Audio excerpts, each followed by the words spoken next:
મિત્રો, આપણા જીવનમાં કેટલીય સમસ્યાઓ રહેલી હોય છે અને આપણે તેનો સામનો પણ કરી રહ્યા હોઈએ છીએ, પરંતુ તે સમસ્યા ક્યાંથી અને કયા કારણોથી આપણી પાસે આવે છે તે જાણવું ખૂબ જરૂરી છે. તેથી આજ અમે તમને ચપ્પલથી જોડાયેલા જ્યોતિષી ઉપાયો વિશે જણાવવાના છીએ અને તે તમારે ખૂબ જ ધ્યાનથી સાંભળવાના છે.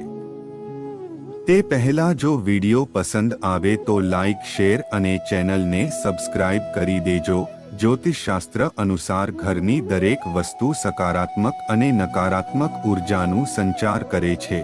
પગમાં પહેરવામાં આવતા ચપ્પલથી વ્યક્તિના નસીબ ખુલી શકે છે, જેથી ચંપલથી જોડાયેલી કેટલી વાતો પર ધ્યાન આપવું જોઈએ.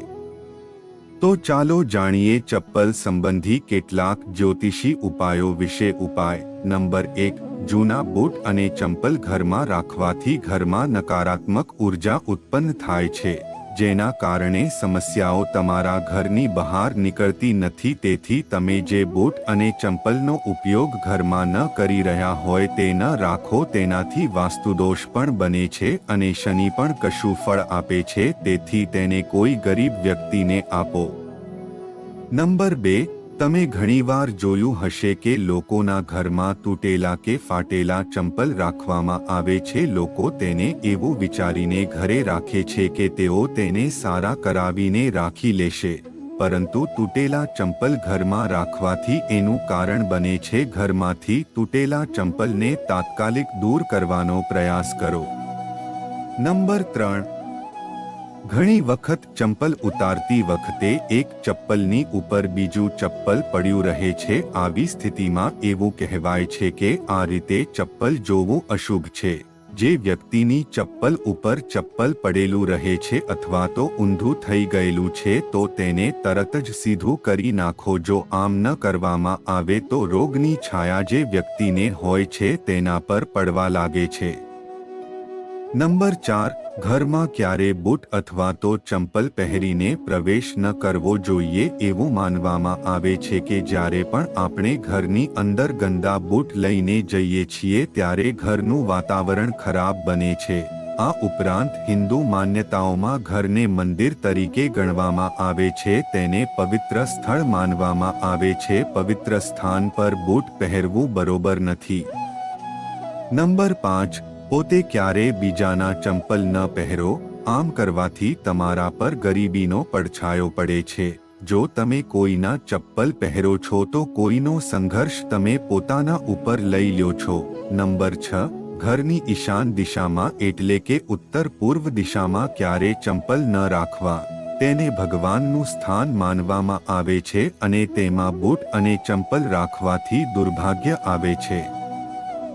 નંબર 7. બૂટ અને ચપ્પલ પહેરીને ક્યારે ભોજન ન કરવું જોઈએ. આવું કરવાથી દુર્ભાગ્ય વધે છે અને આમ કરવાથી માતા અન્નપૂર્ણા પણ ગુસ્સે થાય છે. રસોડામાં ખુલ્લા પગે પ્રવેશ કરવો જોઈએ. નંબર 8. જે લોકોને કુંડળીમાં તેની અશુભ સ્થિતિમાં છે અથવા તો તેમની રાશિ તેની સાથે સદા સાતી હેઠળ છે તેમને મંગળવારે અને શનિવારે અને ગ્રહણના દિવસોમાં ક્યારેય પણ બૂટ અને ચંપલ ન ખરીદવા જોઈએ. અમાવસ્યા પર બૂટ અને ચંપલ ન ખરીદો, નહીં તો જીવનમાં પરેશાનોનો સંચય શકીએ.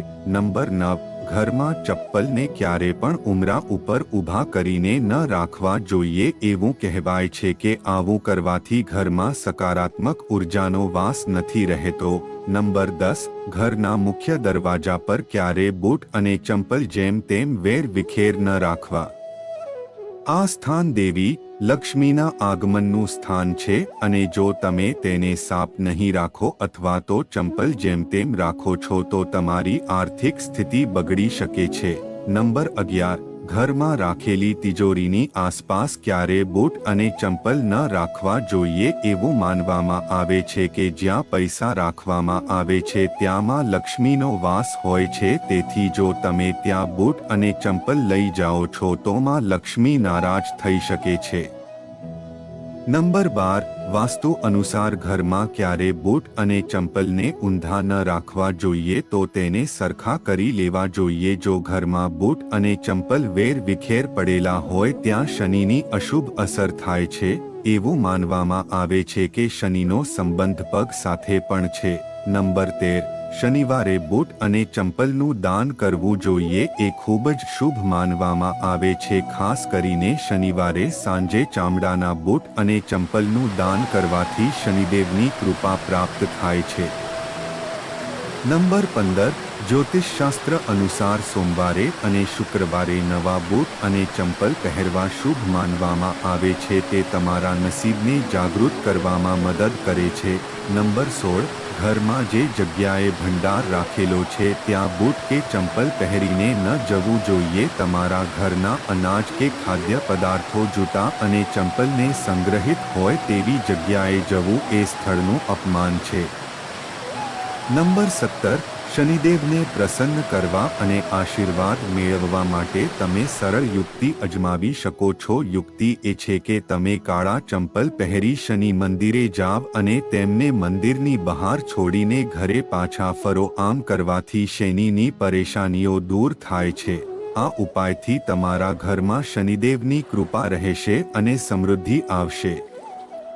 જ્યારે બૂટ કોઈ જરૂરિયાતમંદને આપવામાં આવે છે તો તમારા માટે વધુ સારું રહેશે. નંબર 18. જ્યોતિષશાસ્ત્ર અનુસાર ચપ્પલ અને બૂટનું ખોવાઈ જવું ખૂબ શુભ માનવામાં આવે છે. જ્યારે આવું થાય છે ત્યારે અશુભ ગ્રહ શુભ ફળ આપવા લાગે છે. નંબર 19. બૂટ અને ચંપલને ઘરની બહાર અવ્યવસ્થિત રીતે રાખવાથી નકારાત્મક ઉર્જા આવે છે. બૂટ અને ચંપલ હંમેશા વ્યવસ્થિત રીતે એક ખૂણામાં રાખવા જોઈએ. નંબર 20. ઘરના દરવાજે ચપ્પલ મૂકવાથી ઘરમાં ક્યારે બરકત નથી આવતા. ત્યારે કોઈની પાસેથી ગિફ્ટ તરીકે બૂટ ન લ્યો. આવી સ્થિતિમાં તેના દુર્ભાગ્ય તમારા નસીબનો નાશ કરશે. તમારે તૂટેલા બૂટ અને ચંપલ પહેરવાનું પણ ટાળવું જોઈએ. આ કમનસીબને આમંત્રણ આપે છે. એવું માનવામાં આવે છે કે સ્વચ્છ અને સુંદર બૂટ અને ચપ્પલ પહેરવાથી ભાગ્ય સુધરે છે. નંબર 21. જો તમે શનિદેવના આશીર્વાદને જાળવી રાખવા માંગો છો તો ઘરની બહાર જતી વખતે કોઈ પણ શુભ કાર્ય માટે ક્યારે ફાટેલા ચંપલ કે બૂટ ન પહેરો. આ બૂટ અને ચંપલ તમારા જીવનમાં દુર્ભાગ્ય લાવી શકે છે. એવું માનવામાં આવે છે કે ફાટેલા બૂટ અને ચંપલ પણ તમારા જીવનમાં આર્થિક સમસ્યાઓ ઊભી કરે છે. નંબર 22. શનિવારના દિવસે તમારા કોઈ પણ જૂના બૂટ પહેરો. તેનો ઉપયોગ ન કરતા હોય અને તેને ચોરાહા પર ઉતારો. પછી પ્રાર્થના કરો કે તમે તમારી બધી ધન સંબંધિત સમસ્યાઓ ત્યાં મૂકીને જઈ રહ્યા છીએ. જો તમને પૈસાની સમસ્યા હોય તો બૂટ અને ચંપલ ખરીદવાની આ પદ્ધતિનો ચોક્કસપણે ઉપયોગ કરો. નંબર 23. ઘરના બેડરૂમમાં ક્યારે શૂઝ અને ચપ્પલ ન રાખવા જોઈએ. વાસ્તુશાસ્ત્રમાં આવું કરવું યોગ્ય માનવામાં આવતું નથી. બેડરૂમમાં બૂટ અને ચપ્પલ રાખવાથી વિભાજિત જીવનમાં મુશ્કેલીઓ આવી શકે છે. એટલા માટે આ વાતને ધ્યાનમાં રાખો.